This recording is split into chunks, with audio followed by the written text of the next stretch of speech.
On 1st of January, Global Limited, an exporter, entered into a forward contract with BBC Bank to sell 2 lakh US dollar on 31st of March at the rate of 71.50 rupees per dollar. However, due to request of the importer, Global Limited received the amount on 20th of February. Global Limited requested the bank to take delivery of the remittance on 2nd of the March. The interbank rates on 20th of February were as under. Spot rate दे रखा है और 1 महीने का premium दे रखा है. लो high होने की वजह से सपोज वो प्रीमियम ही है. If the bank agrees to take delivery, that is early delivery, then what will be the net inflow to the company? Assuming that the prevailing prime lending rate of interest is 15% interest calculation के लिए, and assume 365 days in a year. That is the question. I request all of you to do answer. उसके बाद मैं करके देता हूँ. तो friends question ऐसा दे रखा है, on 1st of January, Global Limited, an exporter, entered into a forward contract with BBC Bank to sell $2 lakh on 31st of March at the rate of 71.5. यानी हमको यहाँ पे दे रखा है फॉरवर्ड कॉन्ट्रैक्ट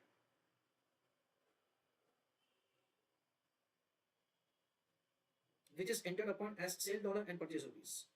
ऐसा हमको क्वेश्चन में दे रखा है. एक्सचेंज रेट हमको दे रखा है क्वेश्चन में 71.50 रुपीस पर डॉलर. उसके बाद हमको क्वेश्चन में ऐसा दे रखा है, however due to request of the importer, यानी जिन्होंने हमसे कुछ खरीदा था, global limited receive the amount on 28th of February, यानी 28 फरवरी को हमको मिल गया. यानी 28 फरवरी को हमको क्या करना पड़ेगा, एक तो हमको स्पॉट ट्रांजैक्शन करना पड़ेगा. Spot transaction is sell of dollar and purchase of rupees. We understand that spot rate 71.20/71.25.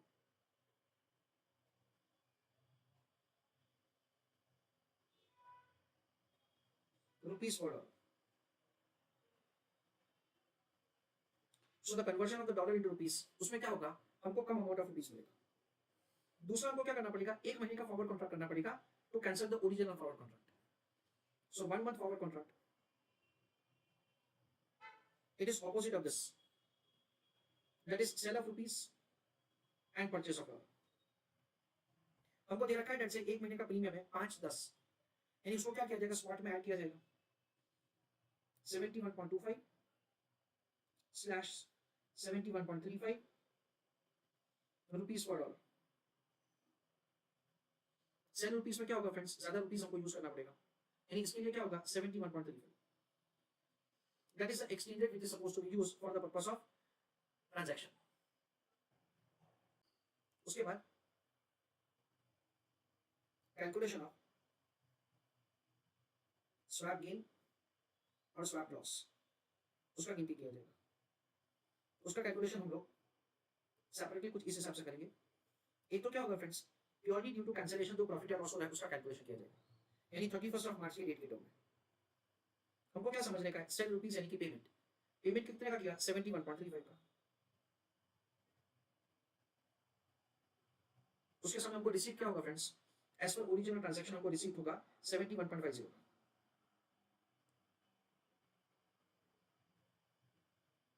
यानी हमको क्या होगा, 15 पैसे का गेन होगा.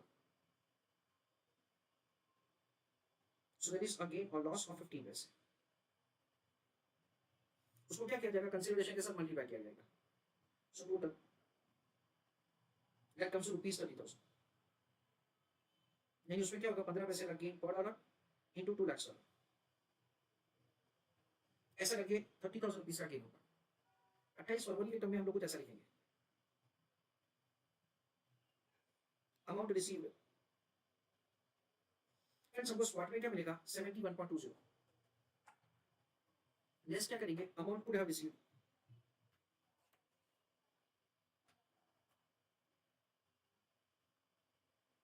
हमको अमाउंट कितना मिलने वाला था फ्रेंड्स, हमको अमाउंट मिलने वाला था 71.50. यानी क्या होगा, हमको 30 पैसे का नुकसान होगा.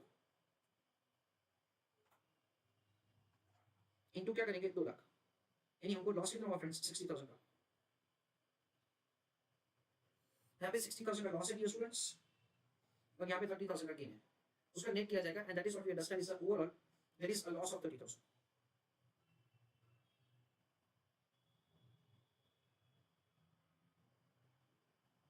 ऐसा करके हमको ओवरऑल लॉस फाइंड करना है, that is the swap gain और loss. Next, calculation of interest. इस पर हमको इंटरेस्ट का पेमेंट करना पड़ेगा, क्योंकि जो अगला डेट है ना उसके ऊपर हमको लॉस हो रहा है। So calculation of interest payment ऐसा लिख रहा हूं मैं, तो जो लॉस रुपीस टर्म में है into rate of interest percentage term में इनटू n डिवाइडेड बाय 365। तो लॉस कितना फ्रेंड्स रुपीस टर्म में 60,000 ब्याज गिरने के लिए। रेट ऑफ इंटरेस्ट क्वेश्चन में 15% दे रखा है हमको, ये रहा, और टाइम पीरियड हमको दे रखा है लाइक 21 डेज, क्योंकि 28 को हमने कैंसिल किया था तो पूरा का पूरा मार्च महीना लिया जाएगा, divided by 365। So we understand it's over here 60,000 into 0.15 into 31 divided by 365. That comes to 764.39. That is the amount of the loss. अभी उसके बाद फाइनल आंसर, क्योंकि वो यहाँ पे पूछा है what is the net cash inflow. Calculation of net cash inflow to global limited. Friends इसका कैलकुलेशन हम लोग दो मेथड से कर सकते हैं। दोनों मेथड काफी आसान है, आप लोग दोनों में से कोई भी एक मेथड एग्जामिनेशन बता सकते हो। उसमें क्या लिखेंगे, अमाउंट रिसीवेबल 71.50, हमारा जो ओरिजिनल ट्रांजैक्शन था वो लिख देने का, मल्टीप्लाई विद 2 lakhs।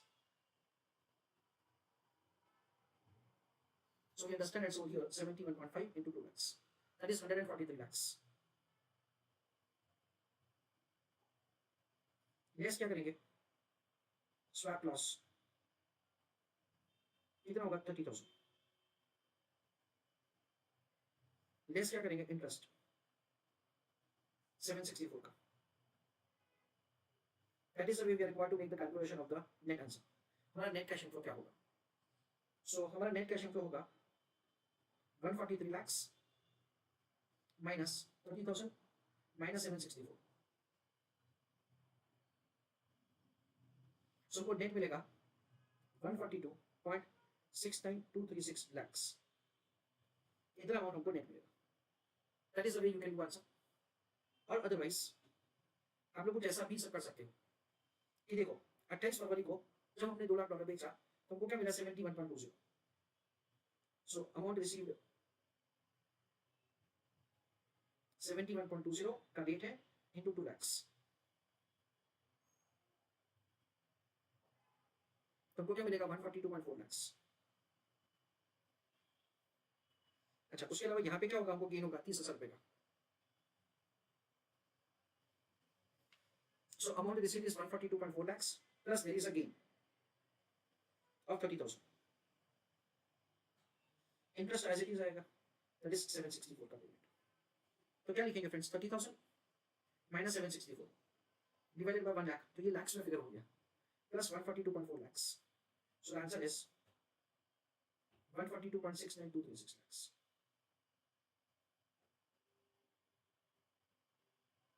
ऐसा करके हमको गेन होगा, दैट इज ऐसा करके हमको पैसा मिलेगा।